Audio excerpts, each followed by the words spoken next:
Well, here's the thing to consider as well. Because there's only 3, maybe 4 Milonga tandas in a night, maybe that's the reason why people don't want to invest time to learn Milonga. Because it's so rare in terms of everything else, right? If you're only going to do, see, if you're only going to have 3 or 4 tandas in the night, why dedicate any resources of learning when you could just be dedicating that all to tango, which is way more tandas or vals. I don't know, more people dance vals anyway. All right, welcome back for another episode of Left Foot, Right Foot. Yeah, so Derek, LA used to be a Milonga town, but notice that people don't really dance Milonga that much anymore. So what's up?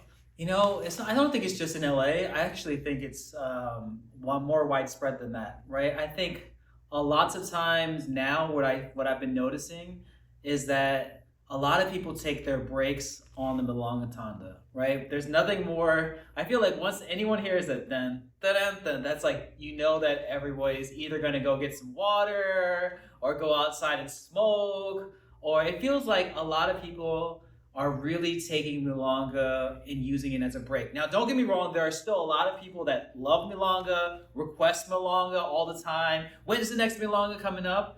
But I feel like those people are very far and few between. I feel like the majority of dancers, at least from what I've seen in the US, really don't dance Milonga as much as they used to, and especially in Los Angeles.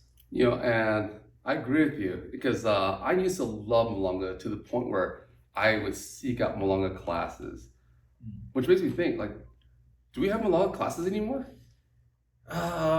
That's true. Maybe a lot of teachers stopped teaching Milonga because maybe people stopped showing interest in it. Here's my theory, and tell me what you think. My theory in why people don't dance Milonga as much, especially in LA, is that I feel like maybe 10 years ago, when I felt like Los Angeles was a Milonga town, literally, if you played Milonga, everyone was up. And I feel like over the progression of the last 10 or so years, people have been really trying to slow down and understand how to change their weight in a more longer fashion. There's more dramatic tandas now. People play a lot more late 50s and 60s music and modern orchestras now. And I feel like as a whole, people are trying to slow down and really transfer their weight. Whereas 10 years ago, I feel like Milonga was so easy because everyone was kind of rushing and people really didn't know how to change their weight as well. And so Milonga is really good for the really quick things because you don't have to transfer your axis very far. Now, I think a lot of people have been trying to transfer their axis and work on that. And so now they avoid Milonga altogether because it's kind of something that they're not working on. I'm going to have to agree with you, but I'm also going to add on to that theory. And what I'm going to add on is that back 10 years ago, we had a lot of small dance floor Milongas, and that I think Milongas really exploded in those small dance floors because it was a thing to dance small, to dance tight.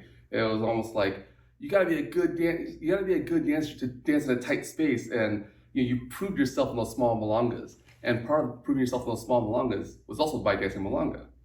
Now that we kind of went through this whole big ballroom renaissance where it's I want space, I want, and in a sense, I think we kind of slowly stopped becoming a Darienzo town and we started slowly becoming a Calo town. That's true. That's valid, yes. So I think, and there's something that I heard from a great friend of mine, Gabriel Magni, who's now in VA. And one of the things that he said was that back in the day when these orchestras were actually playing, they'd only play in certain neighborhoods because Darienzo wouldn't play in the big ballrooms. So that's why the people who dance Darienzo only dance a certain way. And DiSarlo would only play in those bigger ballrooms because people have the leg room to stretch and have those nice, elegant lines. Javier Rodriguez lines and everything. So I think maybe now that we've kind of transitioned from small tight Milongas to these big ballrooms because everyone wants their own space, and they're not especially now they're not as crowded as before because of COVID. Right. I think we've slowly started expressing ourselves towards the melodic and the dramatic, and not so much I want a tight bear hug and spin in circles like the Tasmanian devil. So I think that might have something to play with it. I think there's some validity to it. I think also, so between the tandas that are available, I feel like Milonga especially is one of those things that I'm super particular about. Like, if you wanted to dance, you can. I feel like you can't dance with just anybody for a Milonga tanda because I feel like there's a lot more synchronicity between your partner that's needed in Milonga. There's a lot more quicker weight changes. And so if you don't have the nuance with that with your partner, it's very miserable. And so I feel like people have just altogether just given up on it. And I also think that a lot of people are scared of it now, right? I feel like a lot of newer dancers, because maybe because there's not a lot of classes that teach Milonga, and maybe because they don't see a lot of people out there dancing Milonga, that there's no interest. And so maybe I think there is a growing fear of dancing Milonga or learning Milonga. So the people are just like, yeah, forget it. I don't want to. Yeah, I could totally see that. And for me, I started slowing down dancing Milongas because of being an organizer. Because I was out there dancing with almost everybody. Right. I wasn't the organizer who was just collecting cash.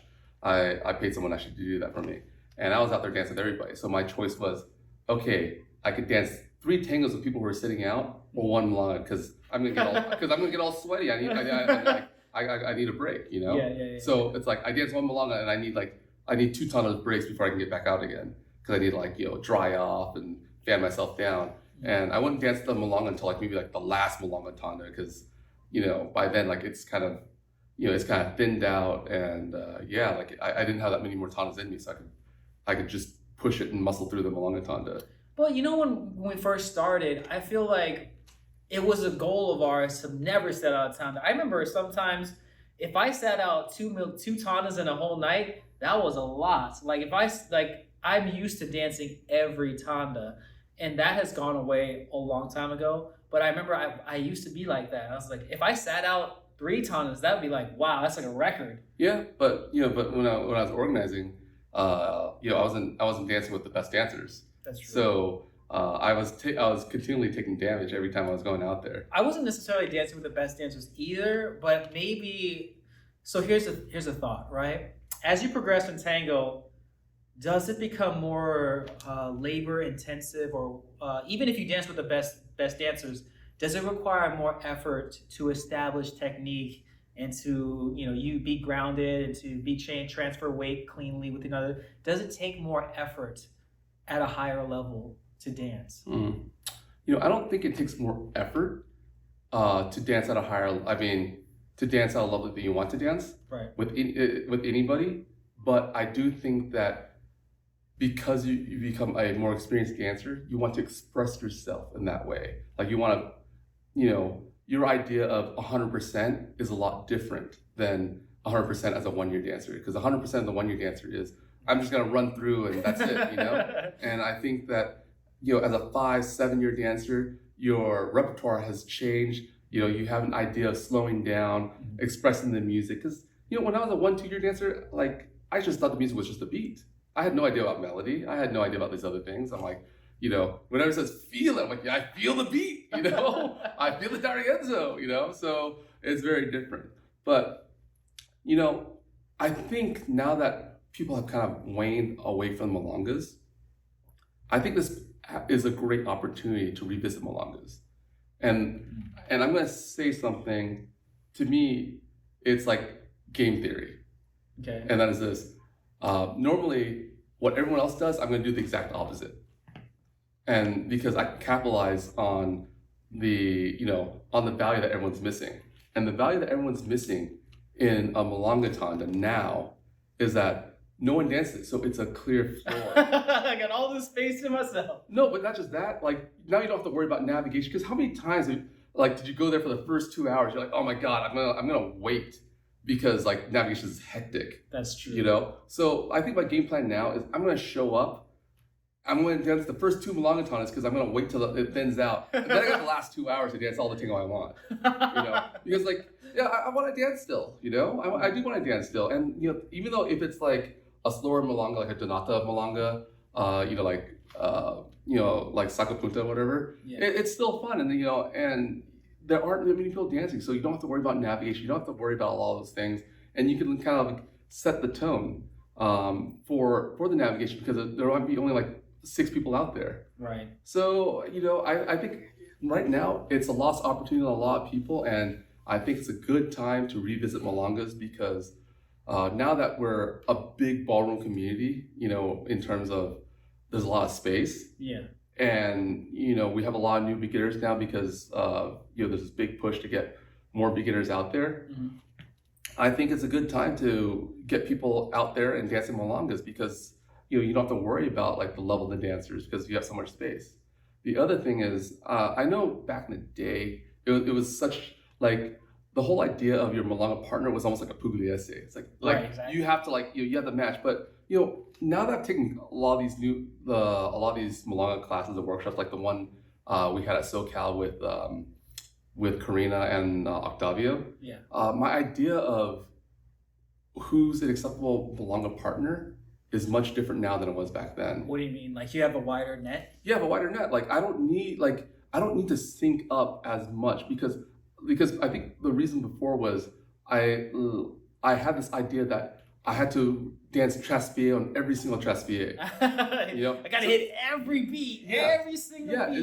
It's not just that. It's like every single picture is bum, ba-dum, bum. So dude, you're right. I was like fancy feet out there, Yeah. And I didn't stop, and that's one of the reasons why I sweat like a bastard. So Well, here's the thing. When I was the same way too, and that's why I loved it, because you're like you can hit every beat. But I distinctly remember there were experienced dancers, teachers, and organizers at the time, and they were like with anyone who danced slowly or paused in a milonga, they're like, this is not tango. This is a milonga. You should be like, you dance milonga like this. You dance milonga with rhythm all the time. Why are you dancing it like a tango? And so in the beginning, I did that. I was just trying to move all the time and try to use all the things. But as I progressed, I've realized that I don't let the music dictate how I dance, right? I will choose which parts of the song I want to dance to, regardless if it's a milonga or not.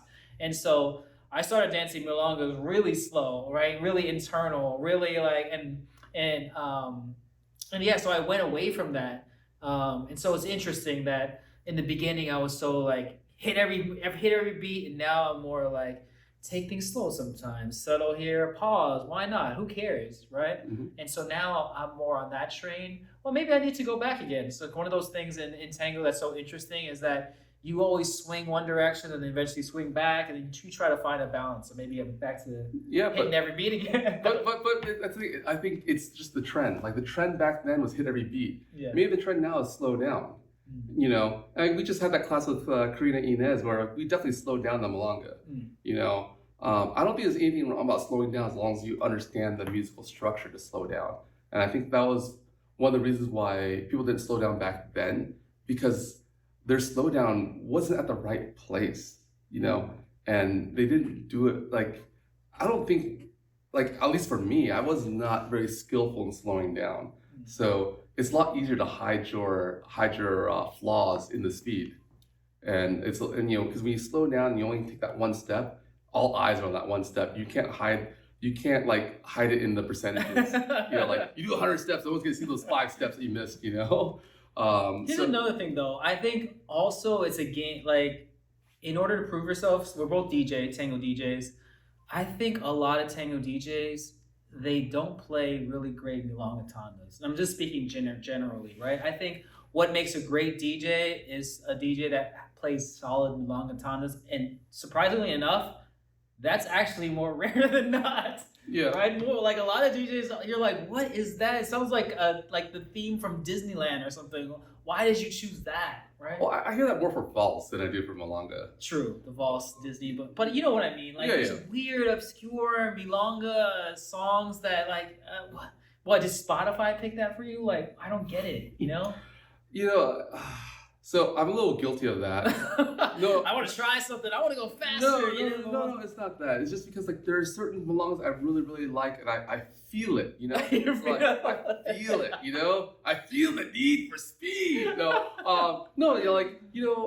a lot of milongas that I really appreciate. Like I liked what's up, Brava Manos by Troilo. Okay. People are like Troilo milonga. I like Azabache and Calo.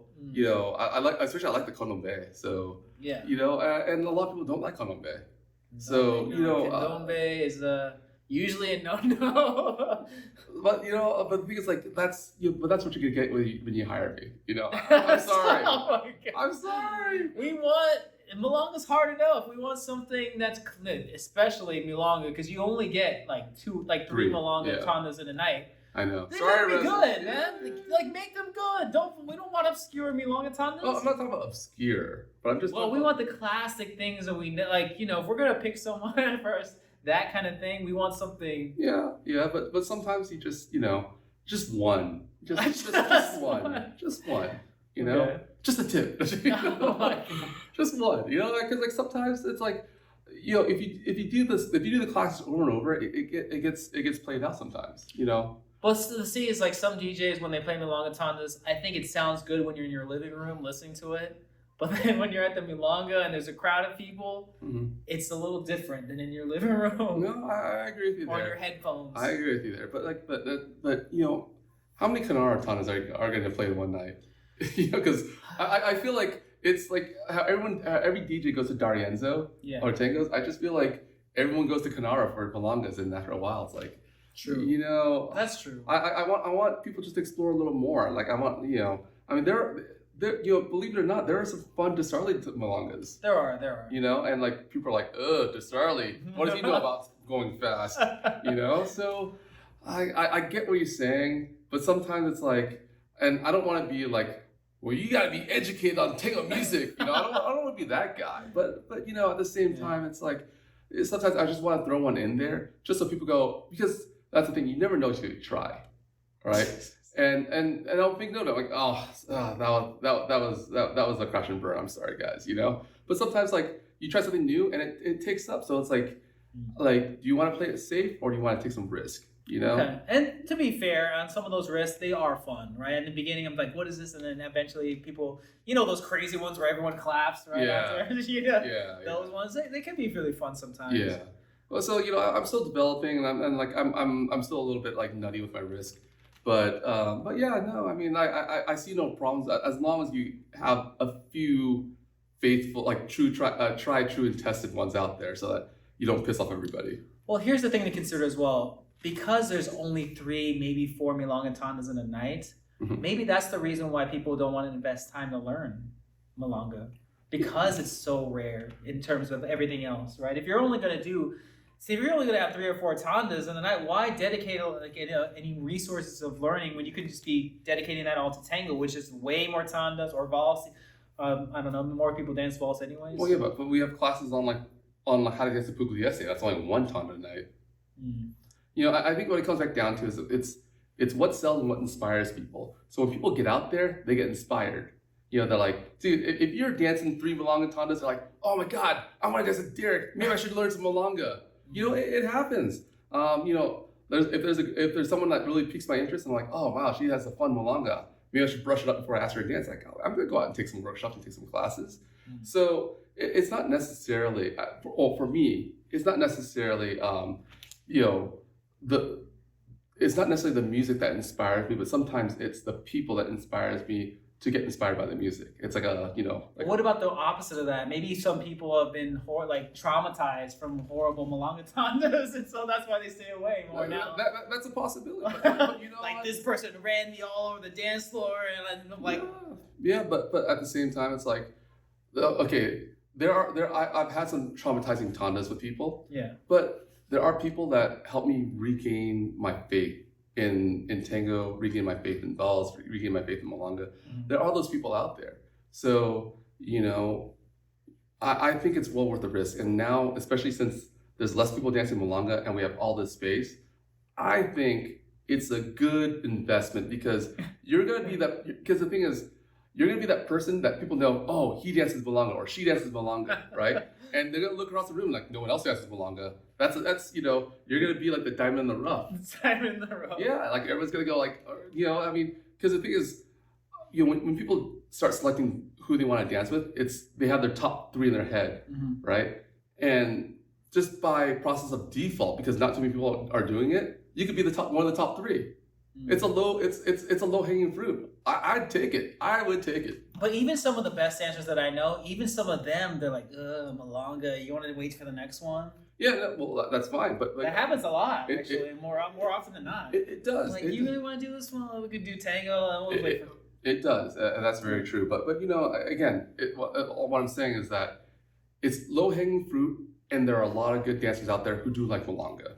So open up your opportunities. That's all I'm saying. I mean, it doesn't hurt to learn something new, and it doesn't hurt to put yourself out there to more opportunities. Because I think if you don't, like, what did Wayne Gretzky say? Wayne Gretzky said, you miss all the shots. You miss all the shots you don't take. Yeah. So take your shot, man.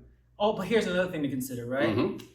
So because Milonga is not as popular, and because teachers don't teach it as much, maybe Milonga classes are hard to teach because teachers don't teach it, students don't take it, and so they don't have the repetition of teaching Milonga a lot. So maybe Milonga classes not only are scarce, but they're difficult to teach.